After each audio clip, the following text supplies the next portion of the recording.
यह वीडियो कक्षा 10 विज्ञान से रिलेटेड है। इस वीडियो में हम 100 महत्वपूर्ण बहुविकल्पीय प्रश्नों पर चर्चा करेंगे और सारे एमसीक्यू काफी इंपॉर्टेंट हैं जो केवल केमिस्ट्री सेक्शन से रिलेटेड हैं। इस प्रकार ये वीडियो आपके लिए बहुत ही महत्वपूर्ण होने वाली है। इस वीडियो को आप लास्ट तक जरूर देखें।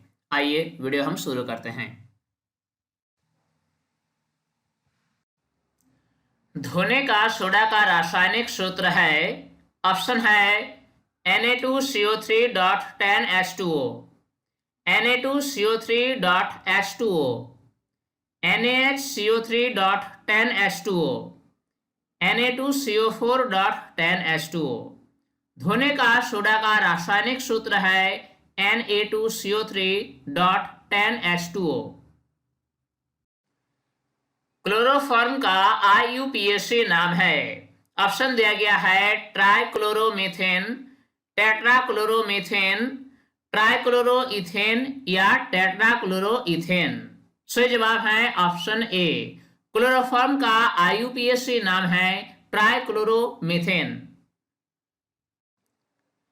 निम्न में से कौन अधातु होते हुए भी चमकीला होता है? ऑप्शन दिया गया है आयोडीन, सल्फर, ब्रोमीन या फास्फोरस। सामान्य रूप से अधातुएं चमकीली नहीं होती है, लेकिन आयोडीन अधातु होते हुए भी चमकीला होता है। जंग से बचाने के लिए लोहे को जिंक से लेपित करने की क्रिया को क्या कहते हैं? ऑप्शन दिया गया है विद्युत अपघटन, संक्षारण, यशद लेपन या पानी चढ़ाना। लोहे को जंग से बचाने के लिए लोहे की ऊपरी सतह पर जिंक की पतली परत चढ़ाई जाती है। इस प्रक्रिया को यशद लेपन कहा जाता है। ओजोन अणु का रासायनिक सूत्र है। ऑप्शन है O2, O3, O या फिर O4। ओजोन अणु का रासायनिक सूत्र O3 है। ग्लूकोज का रासायनिक सूत्र है। ऑप्शन दिया गया है C12H6O12, C6H12O6, C6H6O6 या फिर C6H6O12। ग्लूकोज का रासायनिक सूत्र है C6H12O6। निम्न में से किस धातु पर वायु का प्रभाव नहीं पड़ता है? ऑप्शन दिया गया है सोना, सोडियम, लोहा या तांबा। सोने की अभिक्रियाशीलता बहुत ही कम होती है, इसीलिए सोना पर वायु का प्रभाव नहीं पड़ता है। सही जवाब ऑप्शन ए। निम्न में से कौन सा धातु कमरे के ताप पर द्रव अवस्था में होता है? ऑप्शन हमारे पास है ब्रोमीन, क्लोरीन, सल्फर या फास्फोरस। ब्रोमीन एक अधातु है जो कमरे के ताप पर द्रव अवस्था में होता है। निम्न में से कौन सा आयनिक यौगिक है? ऑप्शन दिया गया है CH4, CO2, CaCl2 या फिर NH4। इन सारे ऑप्शन में से CaCl2 यानी कैल्शियम क्लोराइड एक आयनिक यौगिक है। शुद्ध जल का pH मान होता है। ऑप्शन हमारे पास है 0, 7, 14 या 10। शुद्ध जल उदासीन होते हैं, इसलिए इसका pH मान 7 होता है। कोई विलयन नीले लिटमस पत्र को लाल कर देता है। विलयन का pH मान संभवतः हो सकता है। ऑप्शन दिया गया है 4, 7, 8 या 10। नीले लिटमस पत्र को लाल कर देने की क्षमता अम्लीय विलयन में होता है, जिसका pH मान 7 से कम होता है, यानी सही जवाब होगा ऑप्शन ए 4। ऑक्जेलिक अम्ल का प्राकृतिक स्रोत है। ऑप्शन है संतरा, टमाटर, सिरका या इमली। टमाटर में ऑक्जेलिक अम्ल पाया जाता है। सबसे अधिक तन्य धातु है। ऑप्शन दिया गया है सोना, चांदी, तांबा या जस्ता। धातुओं की विशेषता होती है कि धातुओं से तार खींचे जा सकते हैं, इसी गुण को तन्यता कहा जाता है। सबसे अधिक तन्य धातु सोना होता है। नाइट्रोजन डाइऑक्साइड NO2 के धुआं का रंग होता है। ऑप्शन है भूरा, लाल, हरा या पीला। NO2 के धुएं का रंग भूरा होता है। Zn प्लस CuSO4 देता है ZnSO4 प्लस Cu। यह किस प्रकार की अभिक्रिया है? ऑप्शन दिया गया है संयोजन अभिक्रिया, विस्थापन अभिक्रिया, द्विविस्थापन अभिक्रिया या वियोजन अभिक्रिया। इस अभिक्रिया में हम देख सकते हैं कि Zn विस्थापित करता है Cu को, CuSO4 से Cu को विस्थापित कर बन जाता है ZnSO4, यानी यह एक विस्थापन अभिक्रिया का उदाहरण है। निम्न में से कौन द्विविस्थापन अभिक्रिया है? ऑप्शन दिया गया है 2H2 प्लस O2 देता है H2O, 2Mg प्लस O2 देता है 2MgO, AgNO3 प्लस NaCl देता है AgCl plus NaNO3, H2 plus Cl2 देता है 2HCl। इन सारे अभिक्रियाओं में से ऑप्शन सी एक द्विविस्थापन अभिक्रिया है, क्योंकि इसमें Ag और Na एक दूसरे के स्थान को परिवर्तित करते हैं, यानी Ag Na को विस्थापित करता है और Na Ag को विस्थापित करता है, इसलिए यह एक द्विविस्थापन अभिक्रिया का उदाहरण है। जब मैग्नीशियम फीता को जलाया जाता है तो उत्पन्न आग की लौ होती है। ऑप्शन है पीला, नीला, चमकीला, उजला या लाल। मैग्नीशियम के फीते को जब वायु में जलाया जाता है तो यह चमकीली उजले रंग की लौ के साथ आग पकड़ती है। सही जवाब होगा ऑप्शन सी। आलू चिप्स की थैली में कौन सी गैस भरी रहती है? ऑप्शन दिया गया है ऑक्सीजन, नाइट्रोजन, हीलियम या मीथेन। विकृत गंधिता से बचने के लिए आलू चिप्स की पैकेट में नाइट्रोजन गैस भरी जाती है। निम्न में से कौन सा पदार्थ बिना ज्वाला के जलता है? ऑप्शन दिया गया है प्राकृतिक गैस, कोयला, मीथेन गैस या केरोसिन। ऐसा कौन सा पदार्थ है जो बिना ज्वाला के जलता है? सही जवाब है कोयला। कोयले के टुकड़े बिना ज्वाला के जलता है। शुरुआत के समय कोयले के टुकड़े को जब आग लगाया जाता है तो इसमें ज्वाला दिखाई देती है।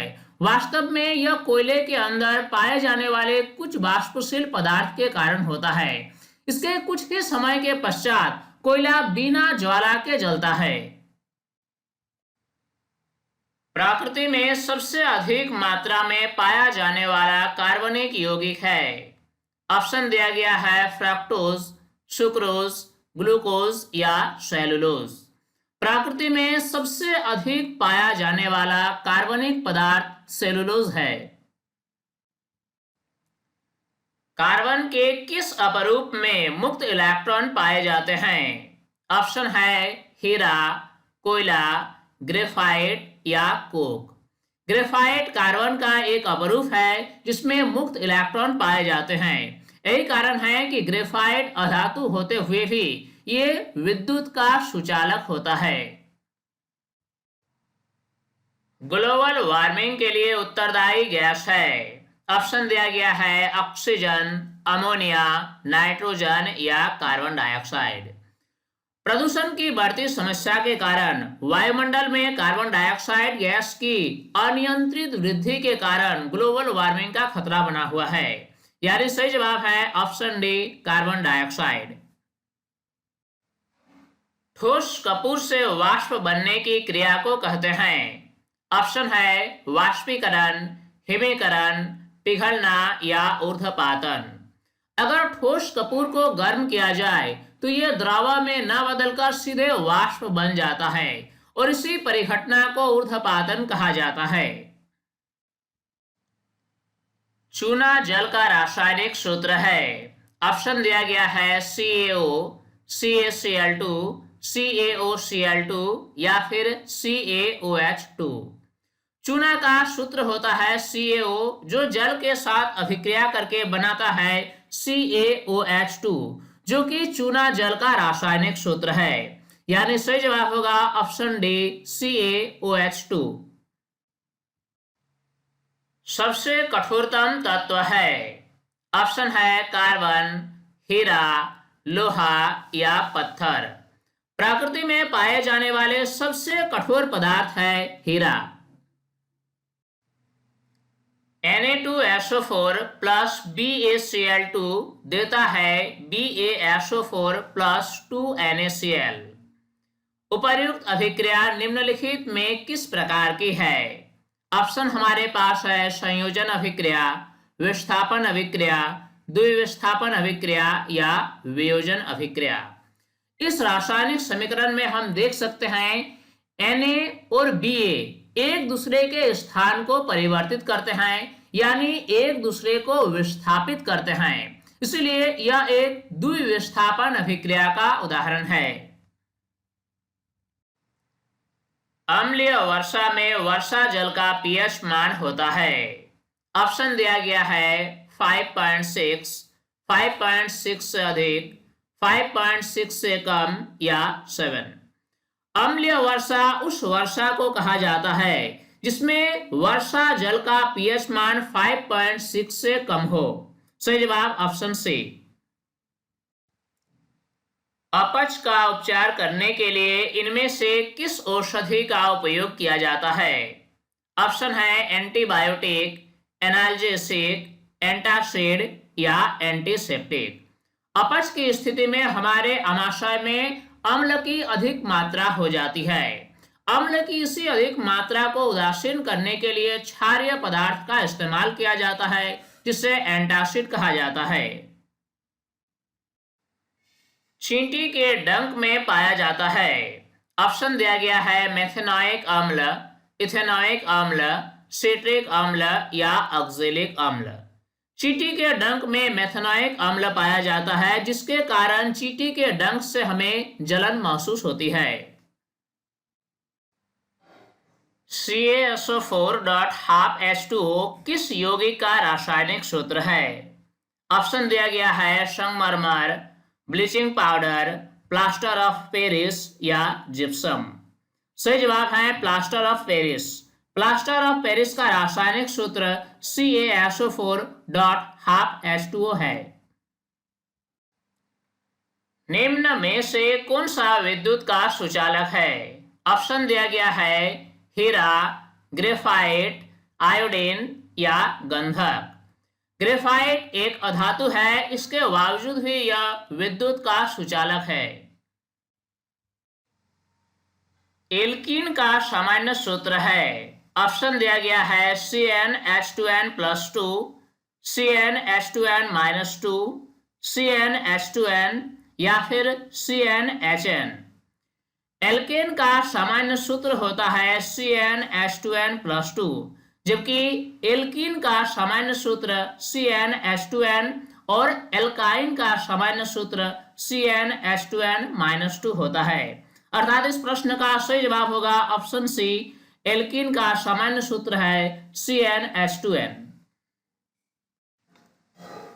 अम्ल राज में सांद्र HCl एवं सांद्र HNO3 का अनुपात निम्नलिखित में क्या होता है? ऑप्शन दिया गया है 1:1, 1:2, 2:1 या फिर 3:1।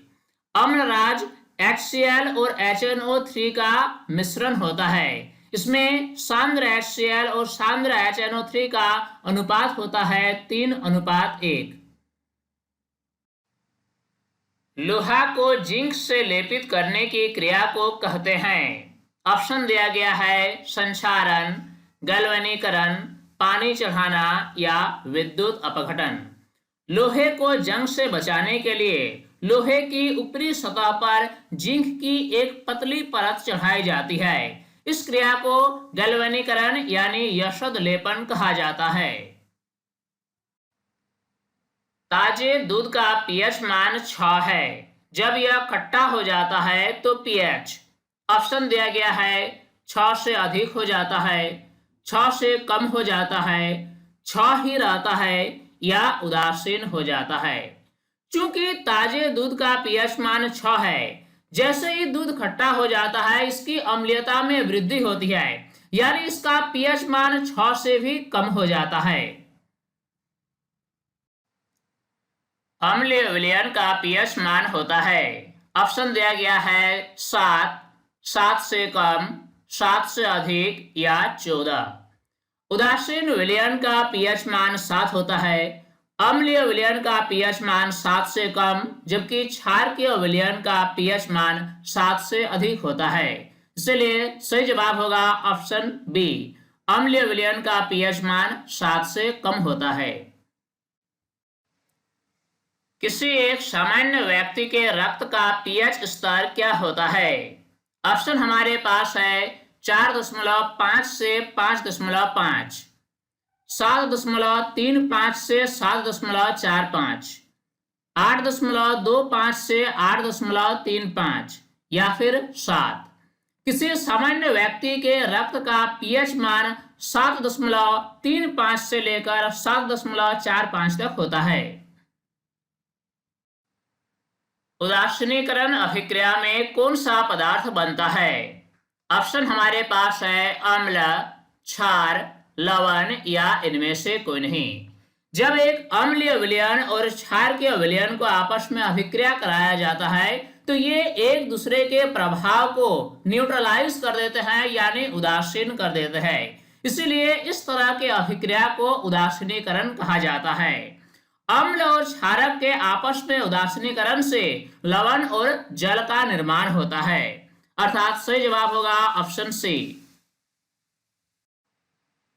शुद्ध जल का पीएच मान होता है, ऑप्शन है 0, 1, 7 या 14। शुद्ध जल उदासीन होते हैं और इसका पीएच मान 7 होता है। सभी अम्लों में मुख्य रूप से उपस्थित होता है, ऑप्शन है sodium ion, chloride ion, hydrogen ion या हाइड्रोक्साइड आयन। सभी अम्लों में मुख्य रूप से हाइड्रोजन आयन उपस्थित होता है। सभी क्षारकों में मुख्य रूप से उपस्थित होता है, ऑप्शन है sodium ion, chloride ion, hydrogen ion या हाइड्रोक्साइड आयन। सभी क्षारकों में मुख्य रूप से हाइड्रोक्साइड आयन होता है। पीएच स्केल में पीएच का मान होता है, ऑप्शन दिया गया है 0 से 7 तक, 0 से 14 तक, 1 से 14 तक या फिर 7 से 14 तक। पीएच स्केल में पीएच का मान 0 से 14 तक होता है। धात्विक ऑक्साइड की प्रकृति होती है, ऑप्शन है अम्लीय, क्षारीय, उदासीन या इनमें से कोई नहीं। धात्विक ऑक्साइड की प्रकृति क्षारीय होती है। खट्टे दूध में कौन सा अम्ल पाया जाता है? ऑप्शन है एसिटिक अम्ल, हाइड्रोक्लोरिक अम्ल, लैक्टिक अम्ल या सिट्रिक अम्ल। खट्टे दूध में लैक्टिक अम्ल पाया जाता है। मधुमक्खी के डंक में कौन सा अम्ल पाया जाता है? ऑप्शन दिया गया है स्कॉर्बिक अम्ल, मेथेनोइक अम्ल, लैक्टिक अम्ल या सिट्रिक अम्ल। मधुमक्खी के डंक में मेथेनोइक अम्ल पाया जाता है, जिसके कारण मधुमक्खी के डंक से हमें जलन की अनुभूति होती है। अम्ल के साथ धातु की अभिक्रिया से कौन सी गैस मुक्त होती है? ऑप्शन दिया गया है ऑक्सीजन, हाइड्रोजन, नाइट्रोजन या हाइड्रोजन क्लोराइड। जब अम्ल का अभिक्रिया धातु से कराया जाता है तो हाइड्रोजन गैस मुक्त होती है। जिप्सम का रासायनिक सूत्र है, ऑप्शन दिया गया है CaSO4.2H2O, CuSO4.5H2O, CuSO4.2H2O या फिर SnCl2.2H2O। जिप्सम का रासायनिक सूत्र है CaSO4.2H2O। प्लास्टर ऑफ पेरिस का रासायनिक सूत्र है? ऑप्शन दिया गया है CaSO4 dot half H2O, CaSO4 dot 5H2O, CuSO4 dot 5H2O या फिर CuSO4 डॉट हाफ H2O। सही जवाब होगा option A. Plaster of Paris का रासायनिक सूत्र CaSO4 डॉट हाफ H2O है। निम्नलिखित में से किसमें टार्टरिक अम्ल पाया जाता है? ऑप्शन दिया गया है टमाटर, संतरा, नींबू या इमली। टमाटर में ऑक्जेलिक अम्ल, संतरा और नींबू में सिट्रिक अम्ल, जबकि इमली में टार्टरिक अम्ल पाया जाता है। कौन सा पदार्थ नीले लिटमस पत्र को लाल कर देता है? ऑप्शन हमारे पास है अम्ल, क्षार, लवण या उपर्युक्त सभी। अम्ल ऐसा पदार्थ है जो नीले लिटमस पत्र को लाल कर देता है। कौन सा पदार्थ लाल लिटमस पत्र को नीला कर देता है? ऑप्शन है अम्ल, क्षार, लवण या उपर्युक्त सभी। क्षार ऐसा पदार्थ है जो लाल लिटमस पत्र को नीला कर देता है। मिल्क ऑफ मैग्नीशिया क्या है? ऑप्शन दिया गया है ammonium hydroxide, magnesium hydroxide, potassium hydroxide या सोडियम हाइड्रोक्साइड। अपच की स्थिति में एंटासिड लिया जाता है। यह वास्तव में एक तरह का क्षारक पदार्थ है जो अतिरिक्त अम्लीयता को कम कर देता है और इसका अच्छा उदाहरण है मिल्क ऑफ मैग्नीशिया, जिसका रासायनिक नाम मैग्नीशियम हाइड्रोक्साइड होता है। दांतों के इनेमल किस रसायन का बना होता है? ऑप्शन है calcium phosphate, potassium carbonate, calcium carbonate या इनमें से कोई नहीं। जंतुओं के दांतों का इनेमल कैल्शियम फॉस्फेट का बना होता है। आश्रित जल का पीएच मान होता है। ऑप्शन दिया गया है 7, 7 से कम, 7 से अधिक या 0। आश्रित जल यानी डिस्टिल वाटर, इसका पीएच मान 7 होता है क्योंकि यह उदासीन होता है। किसी विलयन का पीएच मान 6 है। यह है, ऑप्शन दिया गया है दुर्बल अम्ल, प्रबल अम्ल, दुर्बल क्षार या प्रबल क्षार। अम्लीय विलयन का पीएच मान 7 से कम होता है। किसी विलयन का पीएच मान 7 से जितनी अधिक कम होगी उसकी प्रबलता उतनी अधिक होगी। चूंकि इस विलयन का पीएच मान 6 दिया गया है यानी ये 7 से बहुत ज्यादा कम नहीं है, इसलिए यह एक दुर्बल अम्ल है। किसी विलयन का पीएच मान 0 है। यह है, ऑप्शन है दुर्बल अम्ल, प्रबल अम्ल, दुर्बल क्षार या प्रबल क्षार। चूंकि विलयन का पीएच मान 7 से बहुत ही कम यानी 0 है, अर्थात यह एक प्रबल अम्ल है।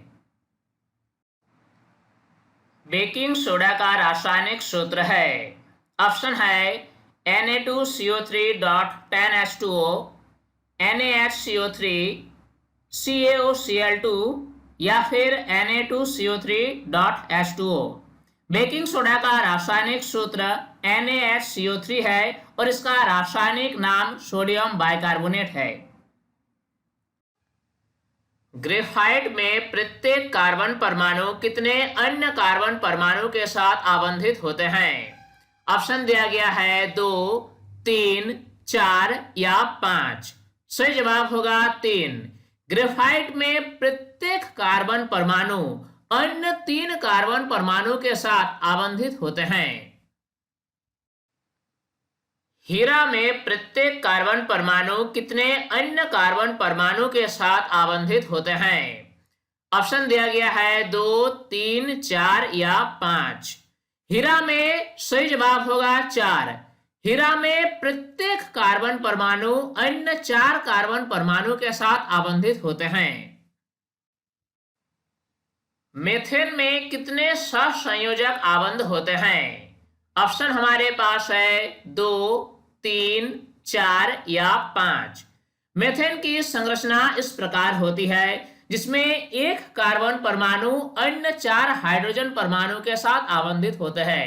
इस प्रकार मेथेन के अणु में कुल 4 सहसंयोजक आबंध होते हैं। कार्बन और हाइड्रोजन के यौगिकों को क्या कहते हैं? ऑप्शन हमारे पास है हाइड्रोकार्बन, कार्बनिक यौगिक, आयनिक यौगिक या सहसंयोजी यौगिक। कार्बन और हाइड्रोजन के यौगिकों को हाइड्रोकार्बन कहा जाता है। सबसे सरल हाइड्रोकार्बन है, ऑप्शन दिया गया है मेथेन, एथेन, प्रोपेन या ब्यूटेन। अगर हम रासायनिक सूत्र की बात करें तो मेथेन का सूत्र है CH4, एथेन का C2H6, प्रोपेन का C3H8 और ब्यूटेन का C4H10। आप देख सकते हैं मेथेन अणु की संरचना में बहुत ही कम संख्या में परमाणु हैं, अर्थात मेथेन सबसे सरलतम हाइड्रोकार्बन है। निम्नलिखित में से कौन सा एक कार्बनिक यौगिक है? ऑप्शन दिया गया है जल, अमोनियम क्लोराइड, क्लोरोफॉर्म या साधारण नमक। कार्बनिक यौगिक में कार्बन होता है। जल का सूत्र होता है H2O, अमोनियम क्लोराइड का NH4Cl, क्लोरोफॉर्म का CHCl3 और साधारण नमक का NaCl। आप इसमें देख सकते हैं क्लोरोफॉर्म में कार्बन परमाणु है, अर्थात क्लोरोफॉर्म एक कार्बनिक यौगिक है। एथेन के एक अणु में कितने सहसंयोजी आबंध होते हैं? ऑप्शन दिया गया है 4, 5, 6 या 7। एथेन का रासायनिक सूत्र C2H6 होता है और इसका संरचना इस प्रकार होता है। संरचना में आप देख सकते हैं सहसंयोजी आबंध की संख्या 7 दिया गया है। खाना बनाते समय यदि बर्तन की तली बाहर से काली हो रही है तो इसका मतलब है, ऑप्शन दिया गया है भोजन पूरी तरह नहीं पका है, ईंधन पूरी तरह से नहीं जल रहा है, ईंधन आर्द्र है या ईंधन पूरी तरह से जल रहा है। जब हम खाना बनाते हैं और बर्तन की बाहरी तली काली हो जाती है तो इसका मतलब है ईंधन पूरी तरह से नहीं जल रहा है, ईंधन में कार्बन के कण मौजूद हैं। कार्बन के कौन से अपरूप में मुक्त इलेक्ट्रॉन पाए जाते हैं? ऑप्शन दिया गया है कोक, कोयला, हीरा या ग्रेफाइट। ग्रेफाइट कार्बन का एक अपरूप है जिसमें मुक्त इलेक्ट्रॉन पाए जाते हैं। मुक्त इलेक्ट्रॉन की उपस्थिति के कारण ही ग्रेफाइट विद्युत का सुचालक होता है। CNG का प्रमुख घटक है, ऑप्शन है कार्बन डाइऑक्साइड, मेथेन, एथेन या ऑक्सीजन। CNG का मुख्य घटक मेथेन गैस है। पेंटेन का आणविक सूत्र C5H12 है। इसमें होते हैं, ऑप्शन दिया गया है 5 सहसंयोजक बंध, 12 सहसंयोजक बंध, 16 सहसंयोजक बंध या 17 सहसंयोजक बंध। इसको जानने के लिए हमें पेंटेन की संरचना खींचनी होगी। इसमें आप देख सकते हैं पेंटेन के एक अणु में सहसंयोजक आबंध की संख्या 16 है, अर्थात प्रश्न का सही जवाब होगा ऑप्शन सी 16 सहसंयोजक बंध। एल्केन श्रेणी का प्रथम सदस्य है, ऑप्शन है मेथेन, एथीन, एथाइन या प्रोपेन। एल्केन श्रेणी का प्रथम सदस्य मेथेन है। प्रयोगशाला में संश्लेषित किया गया पहला कार्बनिक यौगिक था, ऑप्शन दिया गया है यूरिक अम्ल, यूरिया, मेथेन या ग्लूकोज। यूरिया पहला कार्बनिक यौगिक था जिसे प्रयोगशाला में संश्लेषित किया गया। निम्न में से कौन सा तत्व सभी कार्बनिक यौगिकों में मिलता है? ऑप्शन हमारे पास है कार्बन, कैल्शियम, नाइट्रोजन या ऑक्सीजन। सभी कार्बनिक यौगिकों में अनिवार्य रूप से कार्बन उपस्थित होता है। निम्न में से कौन सा धातु कमरे के ताप पर द्रव अवस्था में होता है? ऑप्शन हमारे पास है ब्रोमीन, पारा, गैलियम या सीजियम। पारा एक धातु है जो कमरे के तापमान पर द्रव अवस्था में होता है। निम्नलिखित में से कौन सा एंजाइम ग्लूकोज को एथेनॉल में परिवर्तित करता है? ऑप्शन दिया गया है जाइमेज, इनवर्टेज, माल्टेज या डायस्टेज। सही जवाब है जाइमेज। जाइमेज एंजाइम ग्लूकोज को एथेनॉल में परिवर्तित करता है। यह एंजाइम ईस्ट के द्वारा उत्पन्न किया जाता है, इसीलिए ग्लूकोज को एथेनॉल में बदलने के लिए ईस्ट का प्रयोग किया जाता है। निम्नलिखित कार्बनिक पदार्थों में से कौन सा प्रकृति में सर्वाधिक प्रचुरता में पाया जाता है? ऑप्शन दिया गया है ग्लूकोज, सेलुलोज, फ्रक्टोज या सुक्रोज। प्रकृति में सबसे अधिक मात्रा में पाए जाने वाला कार्बनिक पदार्थ है सेलुलोज। गोबर गैस का मुख्य अवयव क्या है? ऑप्शन है एथेन, मीथेन, प्रोपेन या एसिटिलीन। गोबर गैस का मुख्य अवयव मीथेन गैस है। प्राकृतिक गैस का मुख्य अवयव क्या है? ऑप्शन दिया गया है एथेन, मीथेन, ब्यूटेन या हाइड्रोजन। प्राकृतिक गैस का मुख्य अवयव मीथेन गैस है। बायोगैस का मुख्य अवयव क्या है? ऑप्शन है एसिटिलीन, मीथेन, ब्यूटेन या हाइड्रोजन। बायोगैस का मुख्य अवयव मीथेन गैस है। निम्नलिखित में से किस गैस को मार्स गैस के नाम से जाना जाता है? ऑप्शन है एसिटिलीन, मीथेन, एथेन या एथिलीन। सही जवाब होगा मीथेन। मीथेन गैस को मार्स गैस के नाम से जाना जाता है। कारण क्या है कि वायु की अनुपस्थिति में दलदली स्थानों पर पेड़ पौधे या जीव जंतुओं के कार्बनिक पदार्थ के सड़ने गलने से यह गैस बनती है, इसीलिए मीथेन गैस को मार्स गैस भी कहा जाता है। पेट्रोल का मुख्य संघटक क्या है? ऑप्शन है पेंटेन, ऑक्टेन, मेथेन या हेक्सेन। सही जवाब होगा ऑक्टेन। ऑक्टेन पेट्रोल का मुख्य संघटक है। कैल्शियम कार्बाइड पर जल की प्रतिक्रिया द्वारा कौन सी गैस उत्पन्न होती है?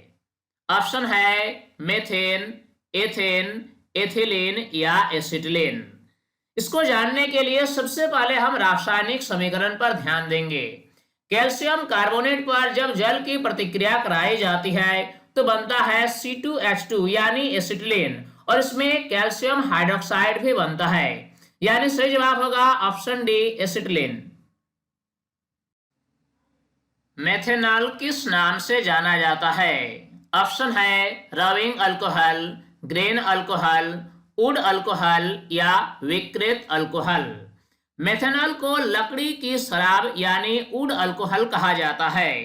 कारण क्या है कि एक समय यह प्राय लकड़ी के भंजक आसवन से प्राप्त की जाती थी। भोपाल गैस त्रासदी के लिए उत्तरदायी प्रमुख प्रदूषक कौन सा था? ऑप्शन दिया गया है मिथाइल आइसोसाइनेट, ब्रोमीन, क्लोरोफ्लोरोकार्बन या क्लोरीन। सही जवाब है मिथाइल आइसोसाइनेट। यूरिया का रासायनिक सूत्र है। ऑप्शन है NH4Cl, NH2CONH4, NH2CONH2 या फिर NH3। यूरिया का रासायनिक सूत्र NH2CONH2 है। प्रयोगशाला में यूरिया का संश्लेषण सर्वप्रथम किसने किया? ऑप्शन हमारे पास है विलियमसन, कोल्बे, वोहलर या वर्थोलेट। वोहलर ने सबसे पहले प्रयोगशाला में यूरिया का संश्लेषण किया। अंगूर में कौन सा अम्ल पाया जाता है? ऑप्शन है साइट्रिक अम्ल, सैलिसिलिक अम्ल, लैक्टिक अम्ल या टार्ट्रिक अम्ल। अंगूर में टार्ट्रिक अम्ल पाया जाता है। मानव गुर्दे में बनने वाली पथरी प्राय बनी होती है।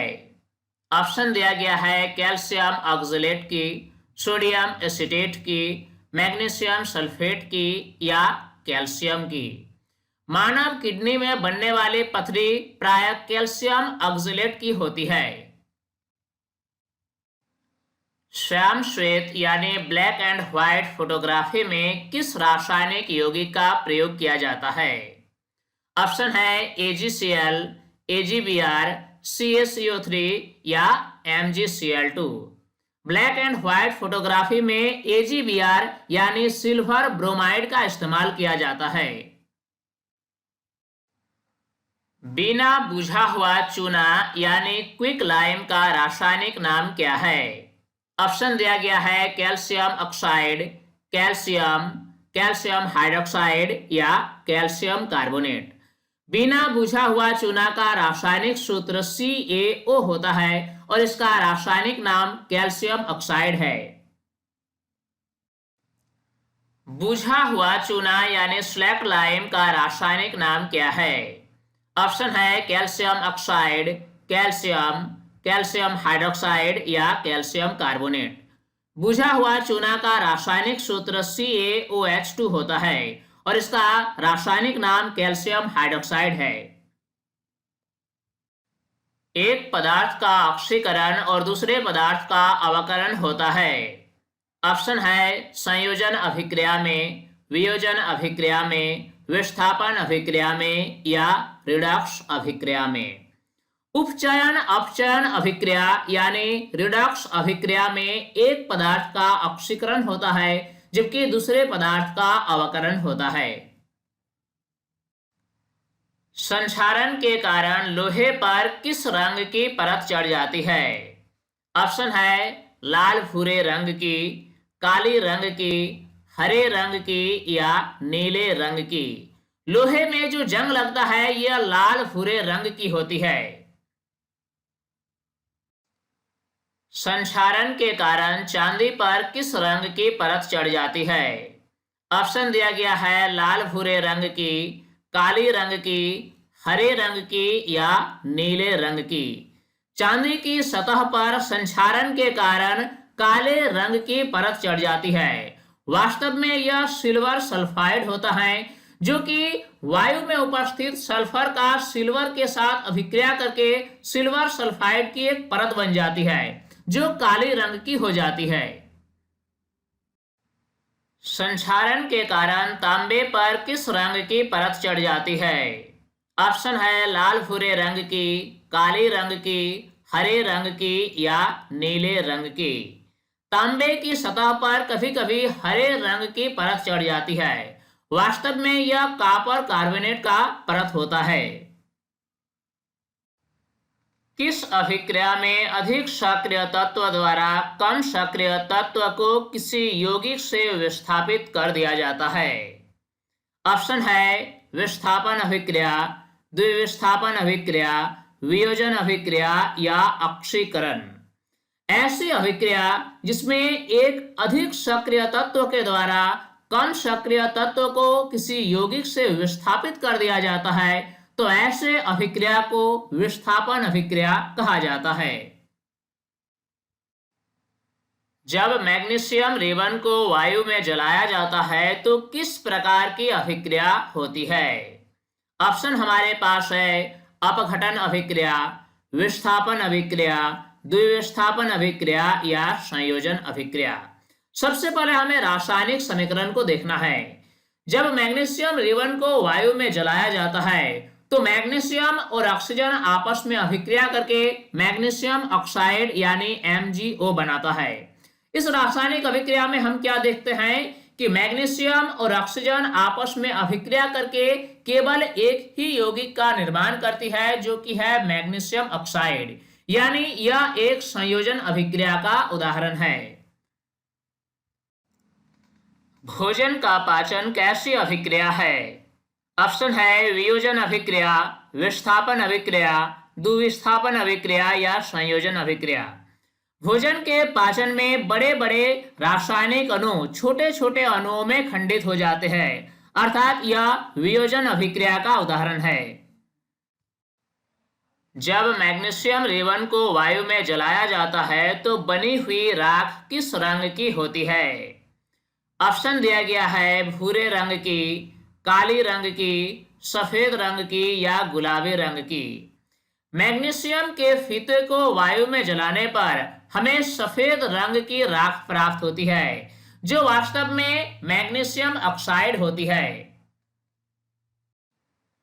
जल बनाने के लिए ऑक्सीजन गैस के साथ हाइड्रोजन गैस का अभिक्रिया कराया जाता है। यह अभिक्रिया इस प्रकार होता है, H2 प्लस O2 देता है 2H2O। इस अभिक्रिया में आप देख सकते हैं हाइड्रोजन और ऑक्सीजन आपस में अभिक्रिया करके जल के अणु का निर्माण करती है। हमें बताना है कि यह किस प्रकार की अभिक्रिया है। ऑप्शन दिया गया है संयोजन अभिक्रिया, विस्थापन अभिक्रिया, अपघटन अभिक्रिया या इनमें से कोई नहीं। चूंकि इस अभिक्रिया में दो तरह के यौगिक आपस में अभिक्रिया करके केवल एक ही प्रकार की यौगिक का निर्माण करते हैं, यानी इसमें संयोजन होता है, अर्थात यह संयोजन अभिक्रिया है। निम्नलिखित में से कौन सी प्रक्रिया में रासायनिक अभिक्रिया नहीं होती है?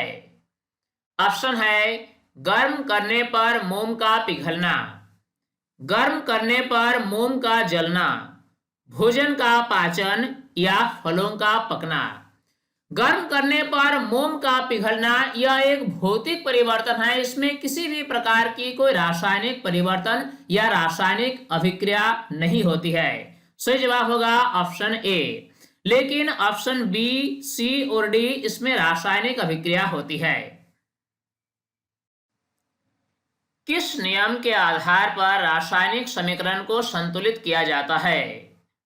ऑप्शन है द्रव्यमान संरक्षण का सिद्धांत, संवेग संरक्षण का सिद्धांत, ऊर्जा संरक्षण का सिद्धांत या आवेश संरक्षण का सिद्धांत।